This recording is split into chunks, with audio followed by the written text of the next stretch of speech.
A curse from the grave. The king of the undead. Trapped by an unknown enemy. Murder runs wild. Bloodthirsty creatures that must be killed. Face. Necrophilia is a very expensive vice, Professor. Who are you? What are you doing here? I don't want tramps around my house. Pack up your things and get out of here. Exhibiting yourself in front of women and children. Inspector, believe me, I can't help myself. Men don't love. They possess. They injure, they invade. It's always cruelty and violence with him. Another murder, Paolo. The same Dragonfly as the other times. Like he's sneering at us. And this time it happened to a prostitute. The day she opened her new country home to the public, the magnificent estate where she lived in semi-retirement toward the end of the 60s, still at the height of her popularity. Her brutal murder, still unpunished, has roused public indignation. Go-go girl in her spare time. Drugs and whatever. What did you expect to happen anyway? You know, she tried to stick me with a chisel, then she fainted. Hi, this is Adrienne King, Alice from Friday the 13th, and the Hysteria continues. And indeed it does. Welcome back to, I think it's episode 256, or I may be one out. But yeah, welcome back. We haven't done a giallo double bill for a little while.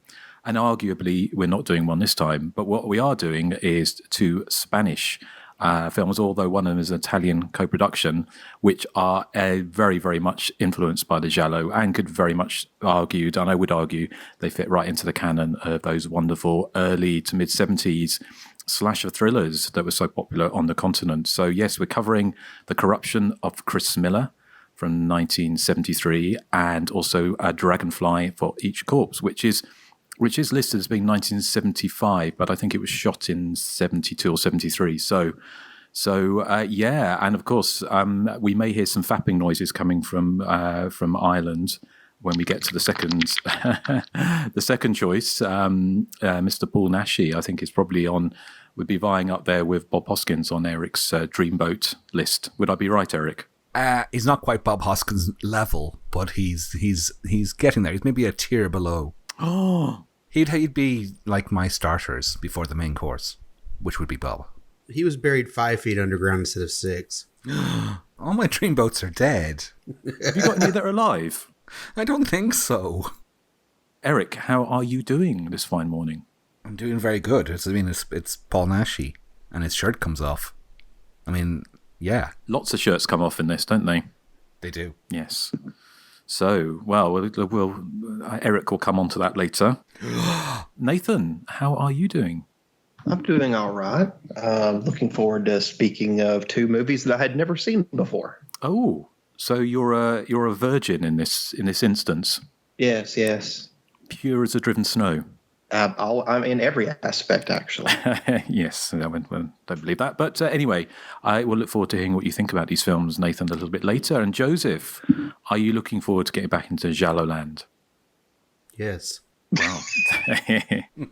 So, and were these first-time watches for you, Joseph? One of them was, the other was not. And we'll get to that. Okay, well, before we do that, in time-honoured tradition, we'll talk about what we've been watching recently. So, I haven't seen anything of note in so much that we are covering our top 3 horror movies in 1999. We're recording that next weekend, so I'm trying to catch up on some of those. And I finishing off a few things like All of the Dead, the South Korean zombie sort of mini-series, I can guess. So, but we've already talked about that. So, Erik, how about you? Have you seen anything? Yeah, I just saw one thing. I actually watched it this morning because I got up early on a Sunday for some reason. The Unholy. Now, this is not the 1988 film. This is one from last year, 2021. It's a Ghost House Pictures production, which is Sam Raimi's company. And it is about this deaf girl who speaks to the Virgin Mary, apparently, and it cures her deafness, and she becomes this kind of faith healer. She heals this guy who has muscular dystrophy, and he's able to walk and play football and all that, and she's seen as this kind of miracle worker, and she gets all this media attention, but a reporter and a priest suspect there's something more sinister behind it, and they go and uncover this, that it's not the Virgin Mary she's speaking to, it is somebody called Mary, but she's a Satanist from the 1800s who was executed in the locality, and whose spirit has been unleashed accidentally. And it's very run-of-the-mill. I mean, it's perfectly watchable, I thought, but it's very much like the Conjuring universe films, like The Nun and The Curse of La Llorona, particularly. It sort of evokes, it's kind of that boo scare type thing, and the creature herself, when she's unveiled towards the end, when we see her, she's very much of that ilk, kind of a shadowy black figure who has, every time she moves, it's sort of a creaking, jerky noise and all that type of thing.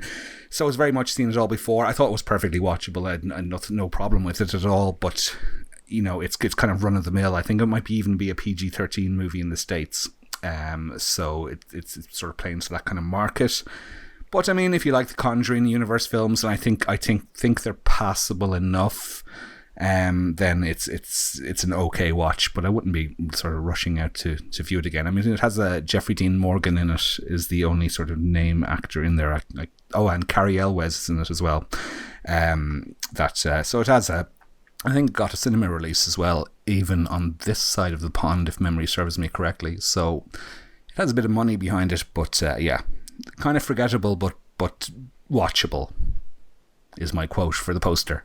Is it right that the main character was a Toya fan? Why? Well, because she's deaf. Oh, because you... I'm not going to dignify that with an answer. Although in the film, once she gets her hearing back, she starts playing loads of music really loud because she's never heard music before. But it's neither Toya nor Susie. Well, that's a missed opportunity. I have heard of this movie, but I've kind of heard it. I think I saw the reviews on Rotten Tomatoes, and it sounded like it was pretty sort of forgettable. So I haven't sought it out yet. It is kind of forgettable. Yeah. What about you, Nathan and Joseph? Have you seen The Unholy? No, I've heard of it, but I've not seen it. Okay, right. Well, thank you, Erik. Anything else, or are you catching up your 1999? I'm catching up with my 1999, and I'm reading my novelization of an unproduced first draft screenplay of Alien 3. So this is William Gibson's first draft from 1987. They've made it into a novel, and it's very much in the veins of Aliens rather than what they went with Alien 3, where although it does do it does something that you probably wouldn't appreciate, Justin, is that it puts Ripley into a coma for the entire novel. Well, I still have a few pages left, but she's been in a coma for the entire novel. And it's Hicks and Bishop who are the main characters in this one. So I've been reading that as well. So was he hired to do a screenplay? He was, and he did 2 drafts of it, but it was eventually scrapped. And as I said, it's very much in the vein of Aliens because it's quite action-orientated. And in this one, what happens is they find alien DNA on the spacecraft from the previous film that they escape on.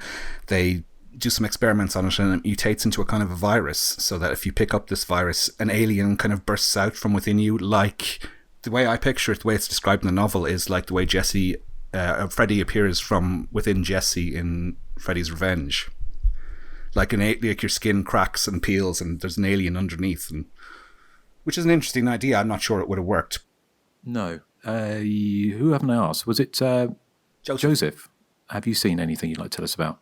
Well, the only thing I've seen this week is The Batman, which is not which is not something we typically mention, but this one is worth mentioning. That I know it's unlike any Batman film or I guess comic book movie I've ever seen, because it's more of a serial killer thriller mixed with kind of a 1940s noir film. You have Batman still wet behind the ears and kind of unhinged, and he's narrating his second year as a kind of a vigilante, and he's hunting down a deranged psychopath of the Riddler character. And it's quite unlike any Riddler character you've ever seen, as this one's kind of clearly inspired by the Zodiac Killer, and he's killing city officials one by one. And this, this version of Batman, he seems kind of preoccupied with just beating the snot out of 2-bit crooks, and so he just kind of has to push past his own issues to kind of track down the Riddler before he literally drowns the entire city. So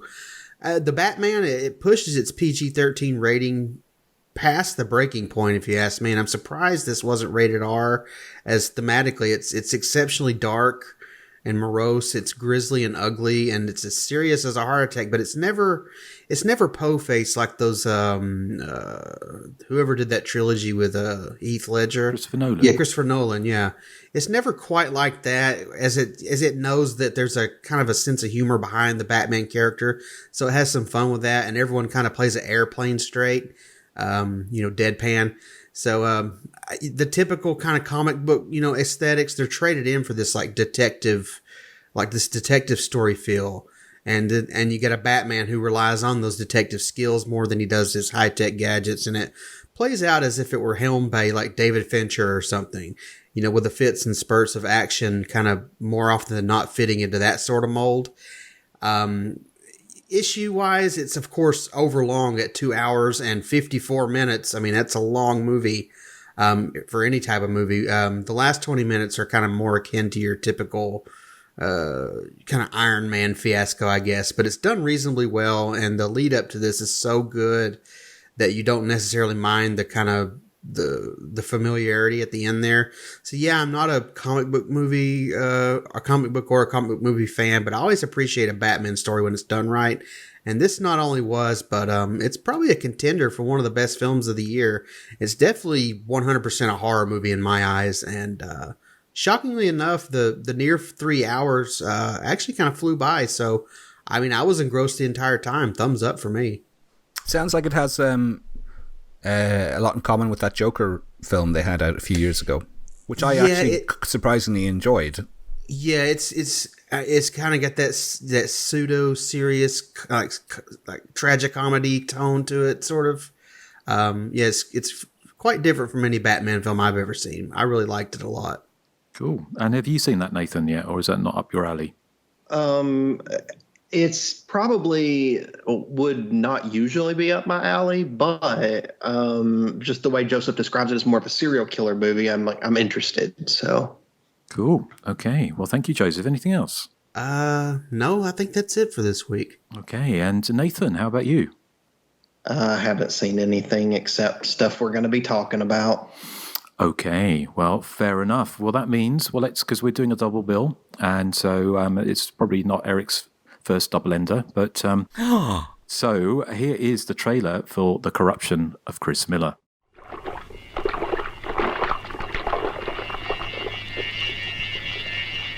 We never know when something is going to happen. And when it does, everything changes at once.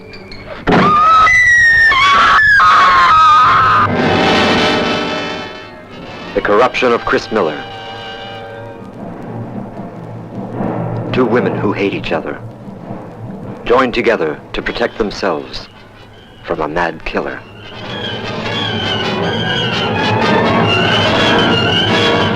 He's in the library.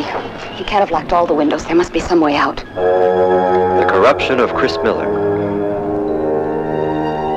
Gene Seberg. Marisol. Barry Stokes. The Corruption of Chris Miller. Abandoned by their husband, father, a traumatized woman and a disturbed stepdaughter hire a drifter handyman at their secluded estate while a series of murders begins. The Corruption of Chris Miller is a film I saw for the first time. I'd look back, I reviewed it for Hysteria Lives, I think in 2007, I think it was. So quite a long time ago. Obviously I've been a big fan of the Giallo, and of course if you're a long-time listener, we've covered quite a lot of Gialli in the time. And I say this is kind of slightly off-beat in so much we're covering two Spanish productions, although as I hinted at before, A Dragonfly for Each Corpse was actually an Italian co-production and has some Italian talent connected to it. This one is a Spanish film, but actually, funnily enough, also has a kind of an international cast, which certainly wasn't unusual for the 70s genre films. This has Gene Seberg, who was an American actress from Idaho, I think, who'd risen to fame playing Joan of Arc in an Otto Preminger's 1957 movie, and had a very controversial life, which we'll probably touch on a little bit when we get into some background. And Barry Stokes as the Drifter, as a kind of an English actor who fans of Pete Walker's movies may recognise from the 1978 film, I think it's 1978 film, Prey. Norman J. Warren, sorry, I was getting mixed up. Thank you, Erik, fact checker. That's an insult. Yeah. I meant that in the nicest possible way. But yes, he was in a similar film in so much he plays a kind of a mysterious outsider who kind of falls into the orbit of two women. In this case, is Jean Seberg and her stepdaughter, played by Marisol, who was a child star, I think, in Spain, and also was a kind of popular singer around about this time. It's kind of... The film is beautifully shot. I mean, it's got a kind of a sheen which is certainly missing, a high budget sheen which is arguably missing from the second movie, and has enough strange touches to it. In so much, it's a very simple story. And if you're a fan of Euro cult horror from this time, especially the gialli and those kind of and especially the kind of like the Umberto Lenzi types or Carol Baker, those where everything that you have like rich people doing dastardly things, and there's all hints at kind of inverted commas perversion and things bubbling away under the surface. So you have this woman and her stepdaughter who kind of hate each other, but there is hints at some kind of sexual relationship going on. The daughter, played by Marisol, who is the Chris Miller of the Corruption, we find out that she has flashbacks to being in a bizarre scene, and not the only bizarre scene in the movie, is kind of being raped in the showers as a schoolgirl by a very hirsute, fat, kind of barrel-chested weightlifter, which certainly was an interesting move. So every time the rain comes, Erik's fantasies all rolling into one. So every time she hears the rain, she gets flashbacks to that attack and becomes a little bit violent. And into this orbit comes the mysterious kind of handsome young drifter, who they start to suspect is the murderer who's been targeting women. And in one scene, which is of specific interest to slash movie fans, it's one that really stood out for me, kills a whole family in a farmhouse dressed in a black rain slicker with a sickle.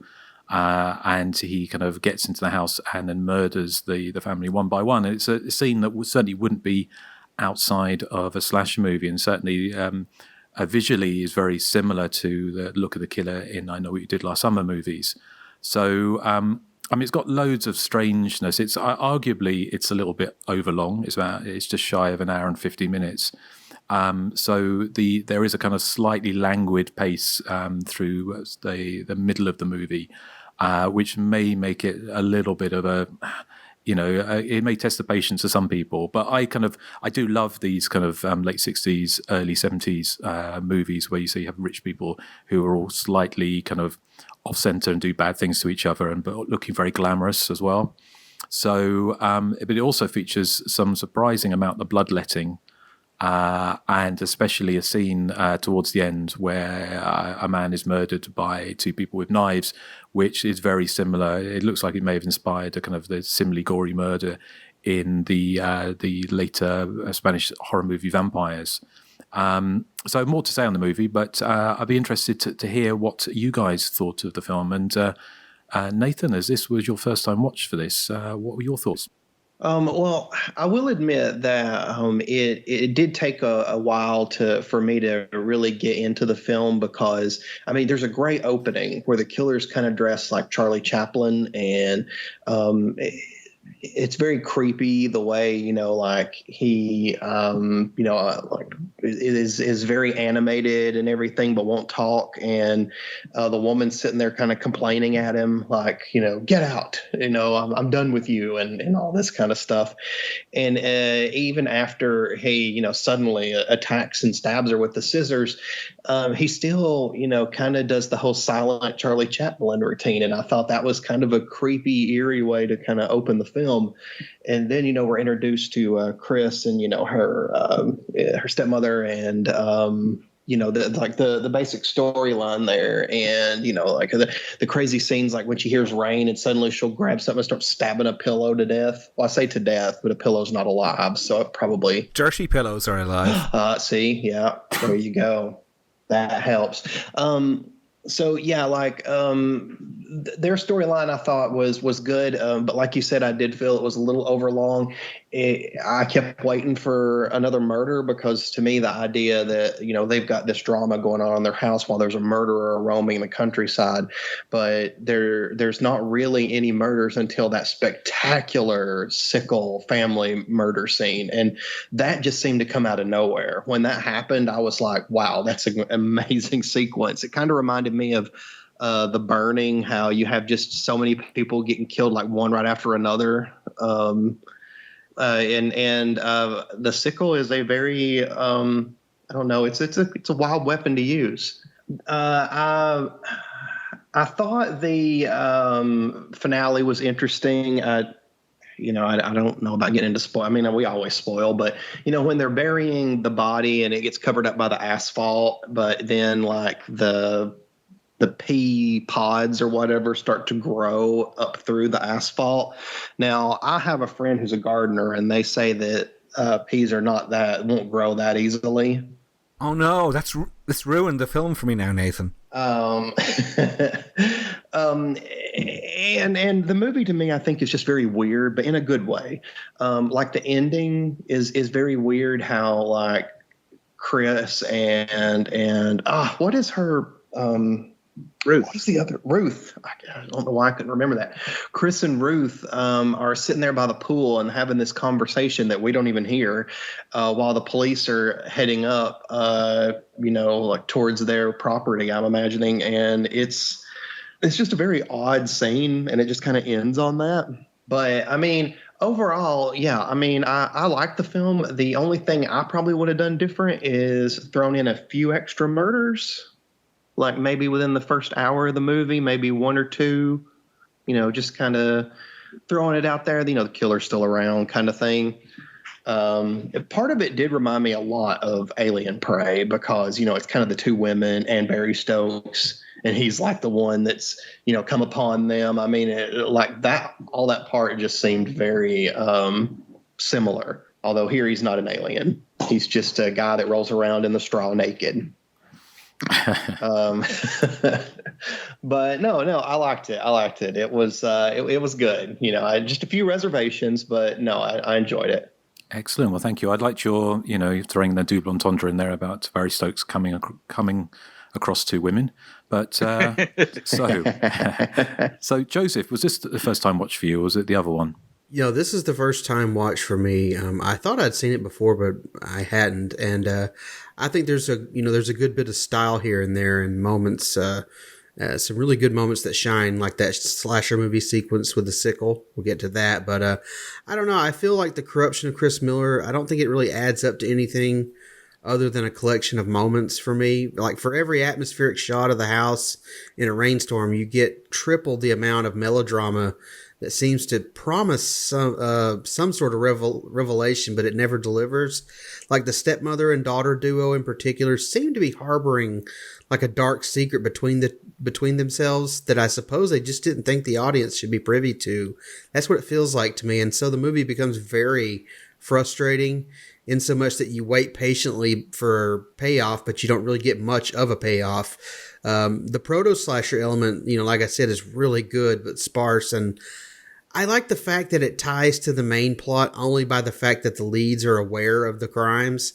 I mean, they're not like directly tied to the killer's motive or anything. It's just, it's just there. It's like it's like a tangent almost. It's kind of interesting, but it's just like, for me, that slasher stuff is far more interesting than what transpires in that house with the two women and the shirtless bounder. I feel like the setup was there and the atmosphere was just right. And even the mood was suggestive of a big payoff, but nothing really happened that was kind of notable.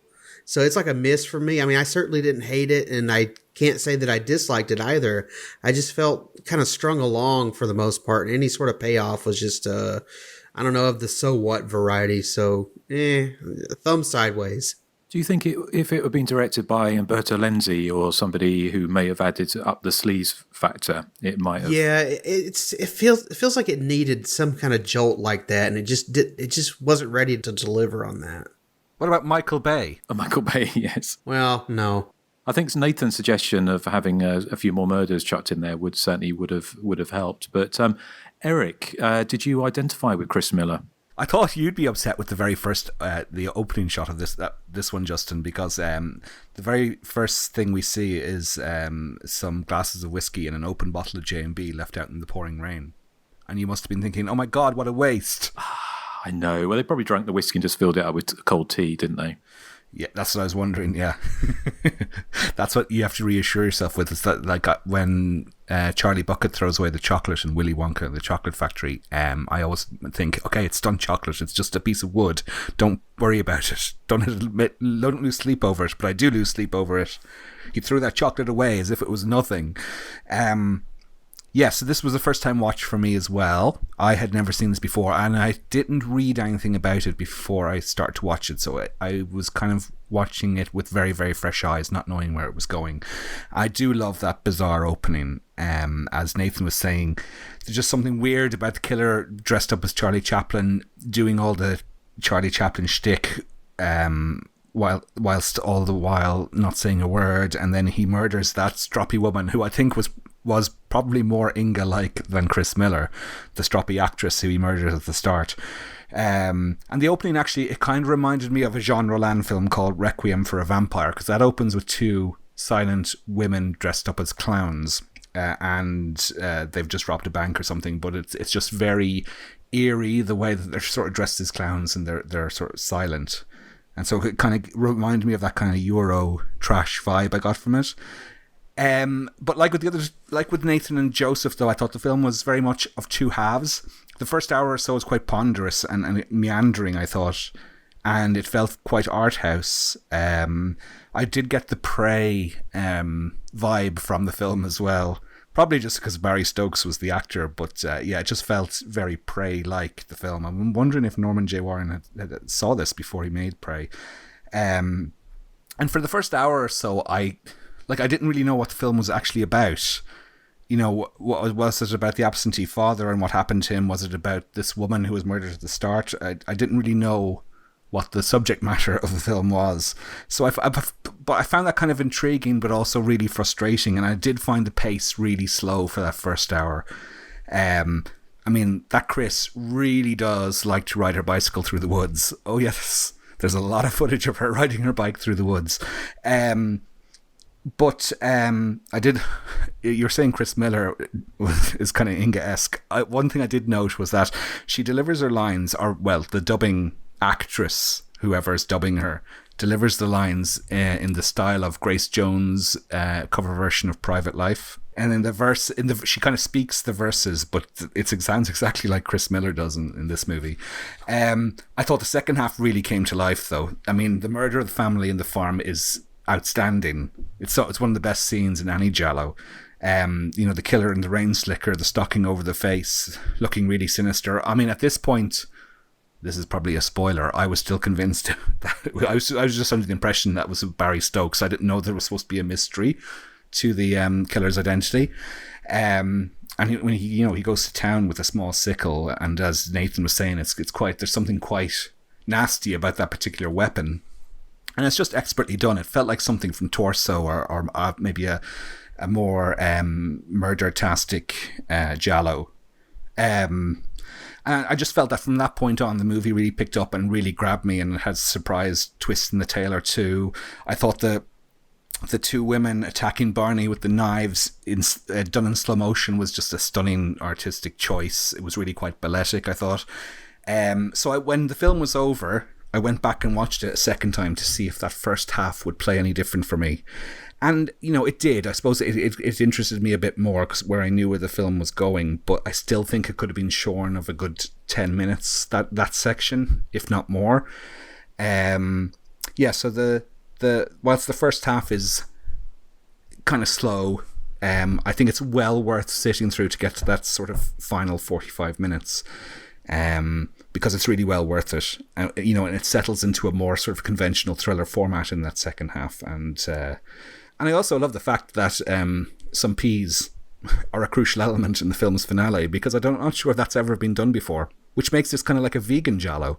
Possibly, yes. Well, I mean, when we get into do a little bit of background, we're sort of they'll rear up in that. But I mean, just talking about, just as we always do, spoil the film. So if you haven't seen this and you don't want to know who the killer is, then skip ahead a few minutes. But I did love the fact that although the film has this kind of strange kind of mixture of art house and sleaze and kind of bizarre passages, the Charlie Chaplin thing, the scene when they go to cinema and they're watching this retrospective of the actress, and they show it's like a 1973 version of Hello Magazine where she's showing everyone her palatial home and walking around to her grounds in big flowing robes and big hat and stuff. And but it turns out the killer's motive was he killing all these people, including the family, because he wanted to feed his horses, which I thought was a quite bizarre, and it could only really have been, any seasoned sort of giallo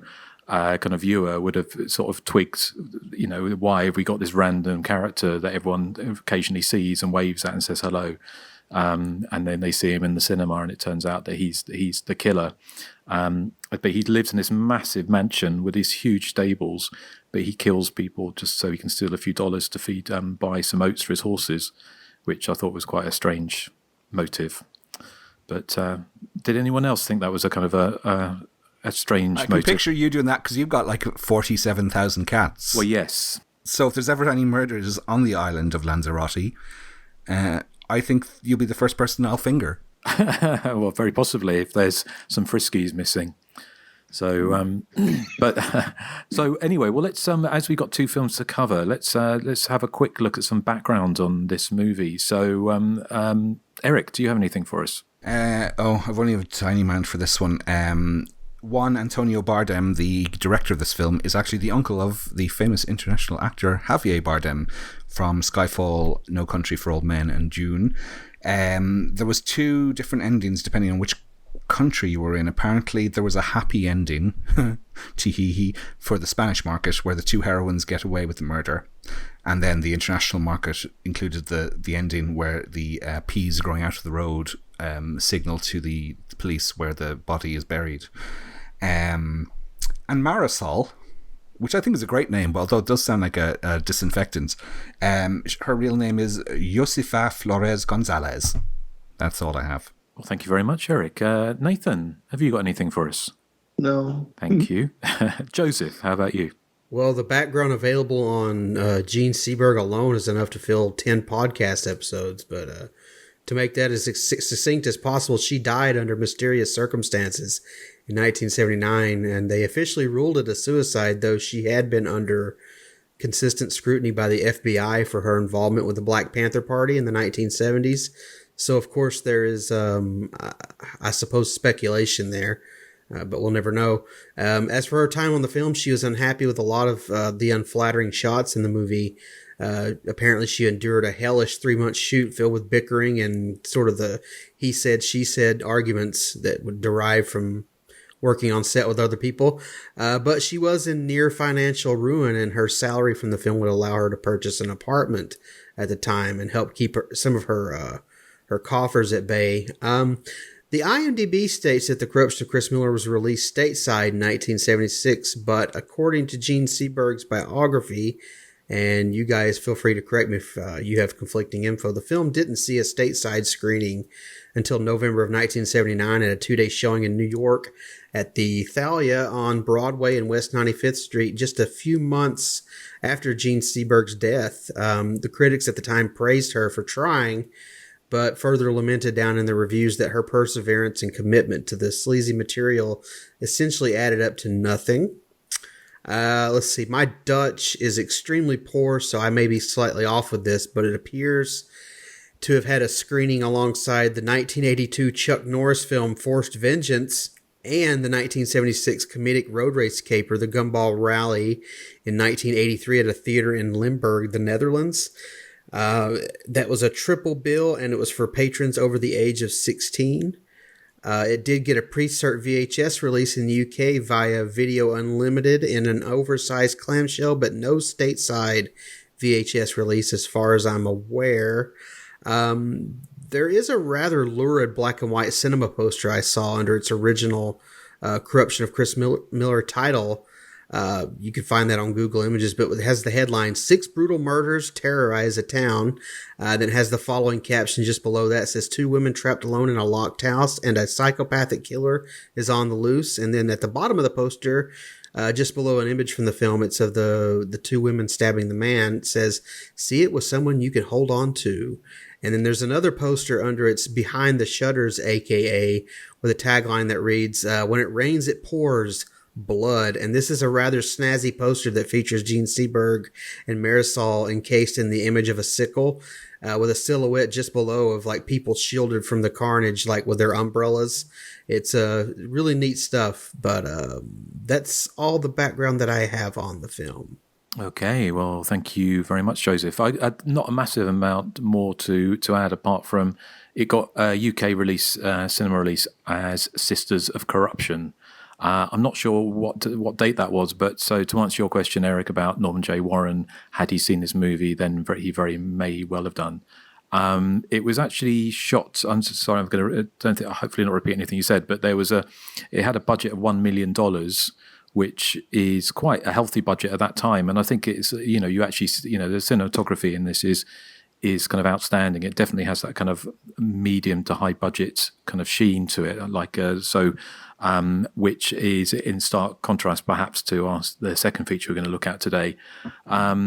It was shot in 1972 I've got it down as a 3-week shoot, but it may well have been a 3-month shoot. And you mentioned about how Gene Seberg didn't want to do the movie, and she only took it because she needed the money, and she was embarrassed to appear in the film because it's lurid subject matter. But I think she does give her all in this. Sometimes you see, especially in 70s movies, where you get like old stars that are in the past the sell-by dates, kind of in a film, and they just in it for name value, and they're kind of phoning in their performances perhaps. But she's not doing that with this. I mean, she does actually give it her all. So, fair play to her. But it's kind of a strange end to her life, which is sort of very, very tragic. So an interesting actress, and like you say, Joseph, we could quite easily do a 10-part series on her if we were doing that kind of thing. So.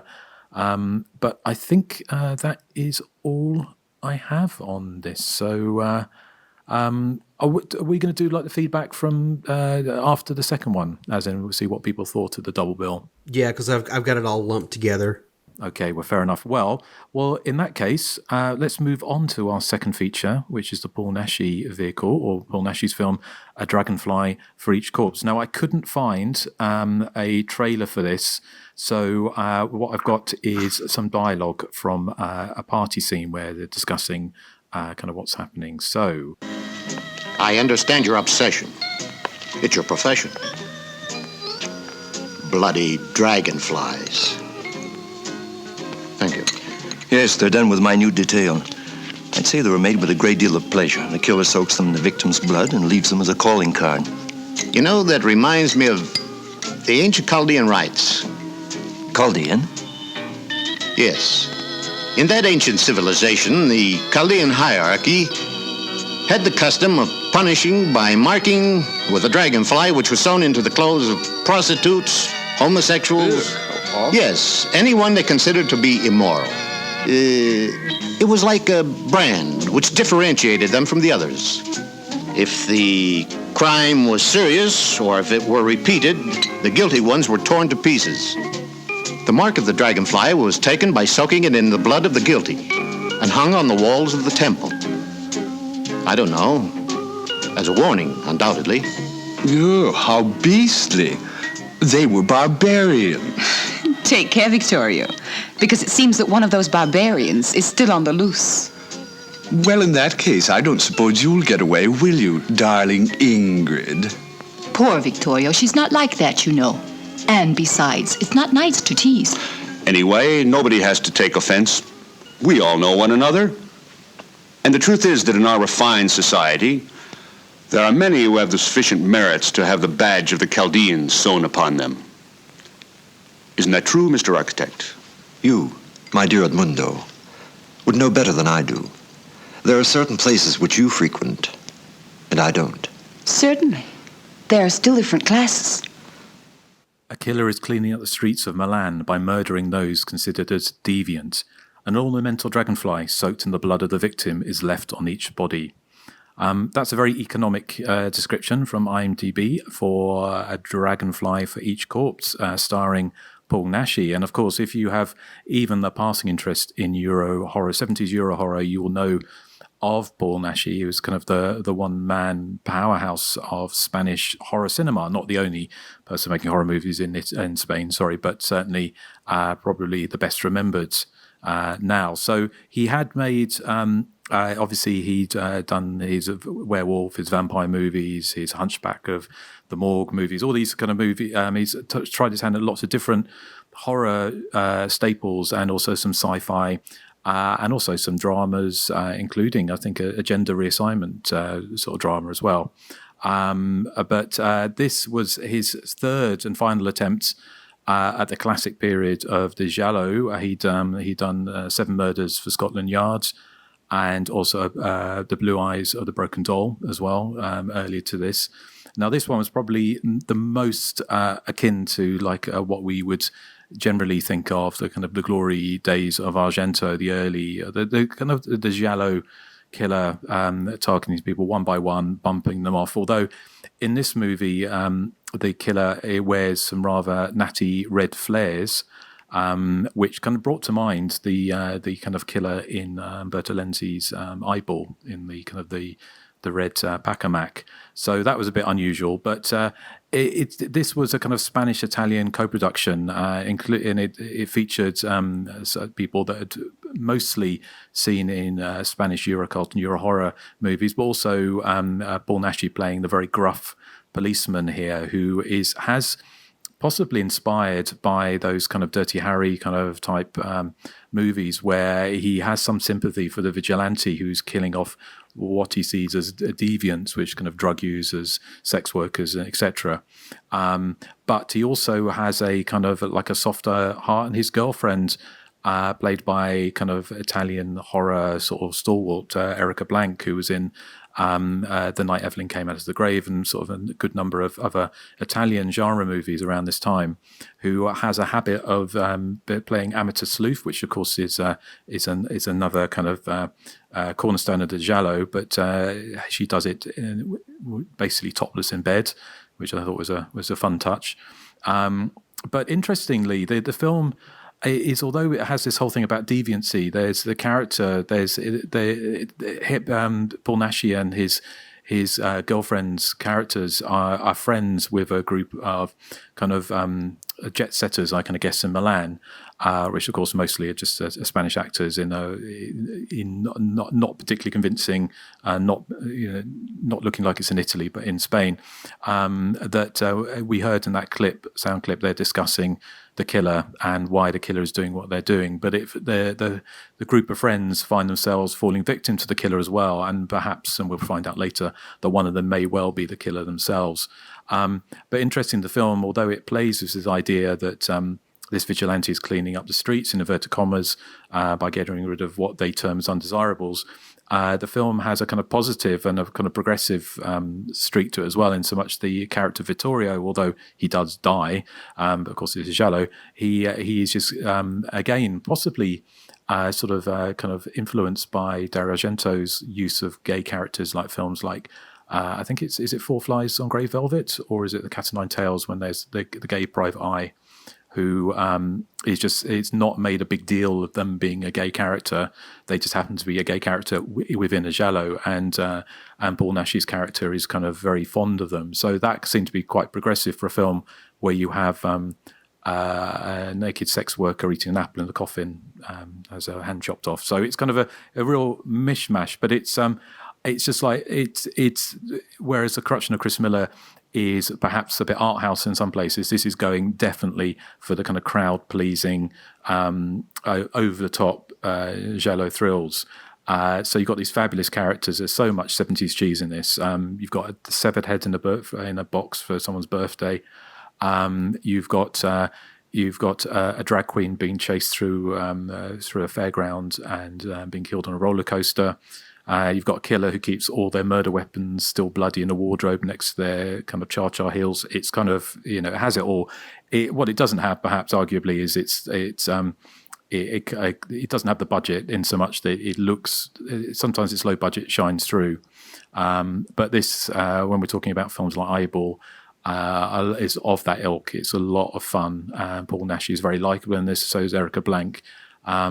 So I'm not entirely sure I understood the complete motivation of the killer at the end, but it'll be interesting to discuss this. So again, Nathan, this was a first-time watch for you. So what were your views on A Dragonfly for Each Corpse? This one was definitely probably more along my speed. Like, there's plenty of kills. It's very cheesy. It's very fun. Like you said, it's like everything but the kitchen sink in this movie. You got, your drag queens and sex workers and this killer who's taken this total moral stance against them. And I did kind of get a laugh out of the scene where one of the characters, like she takes the nap, like you said, in the coffin, and the killer shows up and she like sees the killer and is like, and then it's like she faints. Then the killer hacks her arm off and then she starts screaming. So I'm like, no, I don't think she fainted, or she did. That woke her up. And I found Paul Naschy's character to be very fun in this movie. Like, he's always seems to be smoking a cigar, no matter where he's at, it seems like. I did notice that some of the music in this was also in Bay of Blood. It's actually at the end of Bay of Blood. So, I was actually impressed with myself because, giallos in general are not that they're not my cup of tea, but they're not movies that I watch as regular as 80s slashers, I guess I should say. But something like this, I probably would rewatch.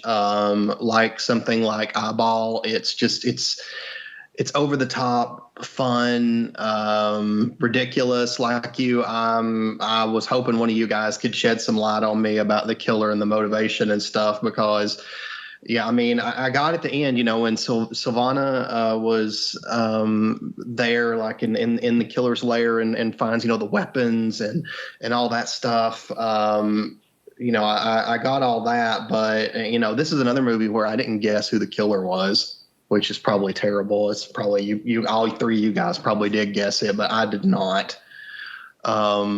But yeah, I loved the death scenes. I don't know. I thought this one was very, very, very entertaining, trashy and entertaining, which is what I would look for in a giallo, honestly. And I think Joe said at one point every character in this movie smokes it, at some point, and I'm like, it is true. Like, I wonder what the cigarette budget was for this one. But I loved it a lot, and I would definitely rewatch it. Excellent. Well, thank you, Nathan. Joseph, was this is one you've seen before then? Yeah, I had seen this before, and I love A Dragonfly for Each Corpse. It opens with that trope that I adore, and that's the shots of the city at night with that sort of that sparkling 70s jazz playing over the soundtrack. And correct me if I'm wrong, but it's my understanding that the exteriors, like the city shots, were filmed in Italy, but the interiors were done in Spain. Is that right, Justin? I would have thought so, yeah. Yeah, in either case, those second unit shots of the city and, kind of the like-minded shots that permeate a lot of the gialli at the time, they really hit the spot. And for nearly 5 minutes, of the opening scene, there's no dialogue as we go from the city to this heroin buy and then to this brutal murder enacted by your typical trench coat maniac, but not so typical in that he's wearing red pants. I really like that. I thought that was hilarious. In fact, I counted 5 murders in the opening 15 minutes alone, and the police are already involved at this point. So, if nothing else, A Dragonfly for Each Corpse doesn't see fit to waste your time. From that wonderful opening scene, we're introduced to Paul Naschy's Paolo character, and he's like a rough and tumble, 70s movie cop who seems to have his backhand at the ready for the pettiest of reasons. His character, I guess this goes for everyone really, but in the version I saw, he was dubbed, and the English voiceover artist for all the actors here, they read their lines so matter-of-factly, so focused on being kind of expositional, and there's absolutely no emotion, and it all comes off quite hilarious. It's like very hilarious. I love the line where they're at the party and they're talking about who the murderer could be. The one woman says, "Let's change the subject of this disagreeable theme, all right?" So what kind of translation is this anyway? But anyway, Paul Naschy and his dubbing inhabit this world that just pukes 70s all over itself. And, you know, like Nathan said, everyone smokes, like everyone. In fact, there was so much smoking that I made the mental note of saying that the 70s wallpaper probably got cancer. Paul Naschy, he's constantly chewing on a cigar, and there was one scene that made me laugh. He's got the cigar in like the corner of his lips, and he goes to take a sip of his coffee, and he has to catch himself. He has to remove the cigar like he simply forgot it was there, just so he could take a sip of his coffee. And as I said, he's a bit of a rough and tumble character. He's showcased in this hilarious scene where he takes on 6 miscreants all by himself in a karate match, it looks like, with one of the best obvious stuntman is obvious instances I've ever seen. And the film features not one, but 2 falling mannequins. I mean, what more could you want? I mean, as a giallo, it actually packs a wallop too. I mean, there's constantly someone getting killed. It's a brisk 88 minutes with credits, and there's never a dull moment. The killer cuts through like several nondescript characters in quite gory fashion for the time. And I like how everything, like the aesthetic, the behavior, the just everything, it certainly existed in the 70s, but now it just seems like a world away. And so, yeah, thumbs up for me for A Dragonfly for Each Corpse. I had a lot of fun revisiting this one, and this is definitely one I could, you know, it's a lot like Eyeball in that it has that rewatchability factor that I look for. So, yeah, thumbs way up for me. Excellent. Well, thank you. I did notice that scene where Paul Naschy takes on those neo-Nazis, and at the end of it, he's got this massive gash, almost like an axe wound in the side of his head, which he gets patched up, and then he has no scar going forwards for the movie. So, but Erik, would you like to take on Paul Naschy in a Darkened Garage? Oh, you know I would, Justin, as well. I would definitely.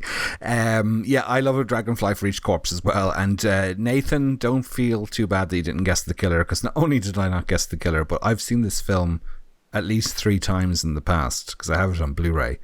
And I still didn't know who the killer was. Sat down to watch it the other night. So that's how bad I am. I like how it's kind of the giallo version of Death Wish, because Paul Naschy is, as we said, investigating kind of a vigilante killer. You know, he's after this, you know, the general undesirables of life, like drug addicts, prostitutes, and, you know, I suppose it doesn't quite deliver the thrills and spills of something like Deep Red or Death Wish 3, but I still think it's a fun entry into the giallo canon. I think it's a fun drinking game to take a shot every time you see somebody wearing flares, because this is a wall-to-wall flare-a-thon. Now, my fashion knowledge doesn't really stretch to knowing whether this is a peculiarly Spanish trait or not, but this certainly seems more flair-tastic than any of the Italian gialli that I can remember. If you're not an alcoholic, the alternate drinking game is, as Joseph said, to take a shot every time a very obvious mannequin falls from a height, because this happens twice in the film. So that's kind of a drinking game if you're getting up early for work the next day or you need to drive. You can do that one. I always enjoy watching Paul Naschy, which goes without saying, but I particularly like the ones where he veers away from his werewolf movies, because, you know, as much as I like him, and those werewolf movies are fine, but I've never been a huge fan of the werewolf subgenre in particular. So I like to see when Paul Naschy throws himself into the real world, sort of the modern setting in inverted commas. And I know there's some naysayers about his thespian skills, but I think, you know, he's muscly, he's good looking, he looks great with his shirt off. So to me, his acting is just fine, really. You know, but seriously, I find it kind of hard to gauge the acting talents in dubbed movies. It's, you know, because, you know, you're relying really on the dubbing artist to do the performance for you. So it's hard to gauge whether or not he's a good actor or not. But whatever else is said about him, he's very easy on the eye, as I'm sure you agree, Justin. You know, his shirt does fall off on 3 or 4 occasions in this film, which kept my interest piqued, to say the least. Like with most giallos, I found the film maybe a bit convoluted, its plot. As I said, I'd seen the film a few times. I think I saw it for the first time about 20 years ago. I still couldn't remember the killer's identity. Got it wrong again this time. And I got so wrong that I didn't even recognize who the killer was when he was revealed at the end. Whoops, I've revealed the gender. So I had to skip back a few chapters just to clarify who he was again.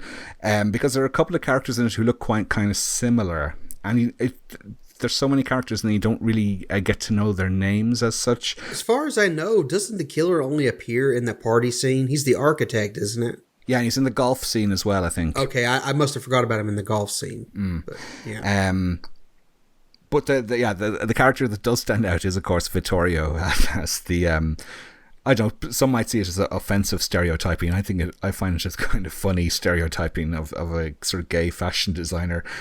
He does some hilarious pearl clutching in the scenes where he has to go to visit the button maker's apartment, and the landlord is kind of this grubby looking man in a stained vest.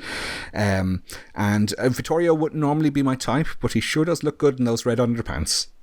I'm sure you probably were on the same wavelengths as well, Justin. No, what I could have. We're rarely on the same wavelength, Erik. I know. Yeah. But red underpants, they need to make a comeback, I think. I love it when Silvana gives Paolo head for his birthday. That's kind of like a joke almost, which of course, I mean, she gets a birthday gift for him, but somebody has intercepted it in the meantime, and there's a severed head in it of the leading drug dealer in Milan, and that was 20 years before Seven. I did like how the killer managed to keep that dragonfly sort of brooch balanced on the severed heads inside the box. It must have been super glued on. It's at Amazon shipping. They take good care of the packages, don't they? They do, yes. Well, do we get paid for saying that? Well, we'll see if the check comes. Yeah. The one really Jallo-esque thing in the film is that guy, is he the professor who tries to blackmail the villain? Which is always a big mistake. Come meet me in the back of this ghost train and I'll give you the ransom money. Yeah, like that's going to end well for you. That actually reminded me of Eyeball as well. I enjoyed the strip scene as well, because I don't know if you guys spotted this, but the stripper she takes off her kind of jewel encrusted bra and starts swinging it around. She almost hits herself in the eye at one point. Did you see that? And she kind of flinches. And I was wondering, she gets hired by somebody to lie in a corpse to have sex with them. Now, or lie in a coffin as a corpse. Now, who would hire somebody to lie in a corpse to have sex with them? I don't know, Erik. Who would do? I'll tell you who. Goths. That's who, Justin Kurzweil. Big stupid goths who like doing dirty things and satanic stuff at the same time. Well, I don't think Professor Sandro was much of a goth, was he? He looked more like Jess Franco. I thought he just looked... He did look very like Jess Franco, yeah. Maybe he was an aging goth. There might be pictures in his family album of him with back-combed hair and black eyeliner. Yeah, so I did enjoy this. It has for a Paul Naschy film, which sometimes are quite slight on plot, this one had quite a solid narrative in it, and it's a brisk 85 minutes. And yeah, I thought it was really, really good. Lots of fun moments along the lines of Eyeball. Not quite as deliriously fun as Eyeball, but, on the same type of vibe. So yeah, I really enjoyed this one. Excellent. Well, thank you, Erik. Can we just discuss the ending? Because there's a scene in the fairground at the end where there's Ruggero, I think it is the character, isn't it? He was at the party as well, wasn't he?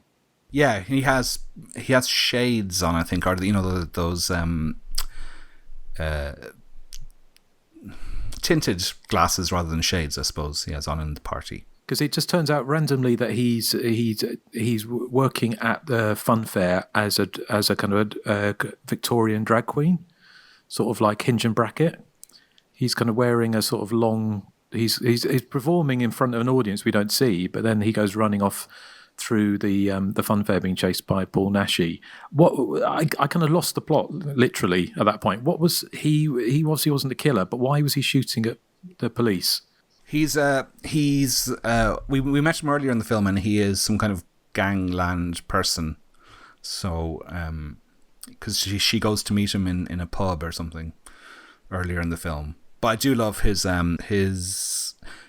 transvestite getup is not of the caliber of RuPaul's Drag Race, really. No. Do you remember Hinge and Bracket? I do. I don't. It's only sort of more. My partner introduced me to Hinge and Bracket, so I don't. I've only really heard them rather than seen them. So right. I mean, people on the other side of the pond wouldn't know who they were, but they were kind of quite popular in the 70s as this kind of sort of drag duo that were dressed as old ladies and played comedy songs on the piano, and it kind of just reminded me of that. This sort of. But it was a bit of a head scratcher, the whole, because at the end, where the killer was obviously wanting to clean up the streets, I kind of guess, but it didn't make a massive amount of sense why he was killing all his friends as well. But I kind of guess logic hasn't always been the strong point of the giallo. But again, it's such a delirious ride that and I think Paul Nash, I don't think he took himself too seriously, did he? I don't. The film takes itself as seriously as some other entries, perhaps. It's not a comedy, but it's certainly it's playing to an audience, isn't it? It's playing to an audience that's kind of quite knowing. Although the film has a 1975 it's listed as 1975, sometimes 1974, but it was filmed in 73, so it's kind of filmed around just at the tail end of the giallo boom. So, well, let's see if we got any background on this. Erik, do you have anything? Yes, well, Nathan mentioned that the score sounded familiar. Well, the score, there was no score written specifically for this film. It was all sourced from the CAM music library. So there's cues in there that you'll hear also in Blood and Black Lace, and as you said, Nathan, in Bay of Blood. And the Bay of Blood piece is that la la la piece that plays when Paul Naschy and Erica Blanc are canoodling, I think, in bed. And that piece of music is called Teenagers Cha Cha Cha, and it's composed by Stelvio Cipriani, and it was used on the end credits actually of Bay of Blood, where the camera zooms in on the kids. The film was marketed in Italy. I suppose the idea was to market it more as a Poliziotteschi I never know how to pronounce that word film, because the translating its Italian title, it was The Executioner Challenges the Police, which makes it sound more like a crime movie than a giallo. Maybe the giallo was going slightly out of fashion by 1975. Erica Blanc is French for White Erik, and that means that I'm pure as the driven snow, which is true. And I would be safe from this killer because I have no sins. Whereas Justin, being a bully, he'd be killed. Nathan, that rhubarb outburst, you'd be killed. And Joseph with his, wacky tobacco, killed. Sorry. How would the killer do us in? Because I did like the killer had the umbrella with a spike, one of those kind of spikes that came out. You press a button, a little blade came out. Very James Bond. Mm. But I wonder how we'd all die. Yeah. What you think? I'll have you know that it's been almost 2 months since I've had anything like that, Erik. Oh. Yeah, well, now that tone of voice is also a sin, so you'd be killed for that. Eric's very keen. They always say the people who point the finger most have the most to hide, Erik. I volunteer at an orphanage twice a week. What about your crimes against music, Erik? Are you talking about Twisted Hysteria? I might be. Yeah. They are awesome. Hey, I'm half of that. Don't lump me in with this. That's why you're getting killed too. Exactly. Yeah. There can only be one. See, I think the Dragonfly killer would wait until I was really old and died peacefully in my sleep, and then he would gently put a dragonfly. Well, Nathan and Erik, you guys will be pleased to hear that I did not guess who the killer was in this film either. I thought it was the wife. I thought she was kind of perfunctory and he was feeding her information. I thought it was her as well. Yeah, and the build looked like a woman, so I was fooled completely. Sort of like Nail Gun Massacre. Yes. Okay, is that everything, Erik? That's everything I have, yes. Nathan, your turn. A dragonfly is a flying insect belonging to the order Odonata, infraorder Anisoptera. Wow. So, well, thank you. There you go. Mind-blowing. Thank you, David Attenborough. So, Joseph, how about you? Just one thing, not a lot on this one, but it's basically a repeat from the corruption of Chris Miller's background. This one also got a pre-cert VHS release in the UK via the same video label, Video Unlimited. And again, in an oversized clamshell, but no stateside release as far as I'm aware. And that's all I was able to dig up on this movie. I didn't find much at all. No, there's not a massive amount on this movie. I think it's quite astute you saying, Erik, about it being promoted in Spain as a Poliziotteschi, because I think this film, although it was an Italian co-production, it didn't get a cinema release in Italy, which is quite telling. And I think certainly by the mid 1970s, outside of films like Deep Red, the giallo had pretty much had its heyday, and the market had been flooded. So the Poliziotteschi, like the film we covered, on the what's the kind of name of that film now? Was it not the Live Like a Cop, Die Like a Man? That's it. Those Poliziotteschi movies, they came into those, and the kind of sexy comedies, which haven't really translated to, I don't know, many people, in the UK and America, kind of, they don't have the kind of following the Poliziotteschi's or the gialli or the gore, Italian gore movies have. But the sexy comedies, Edwidge Fenech and kind of Femi Bonucci and Barbara Boucher kind of moved into those away from the gialli, and the Poliziotteschi kind of took over. So it's very likely that that's why it was pushed as that in Spain.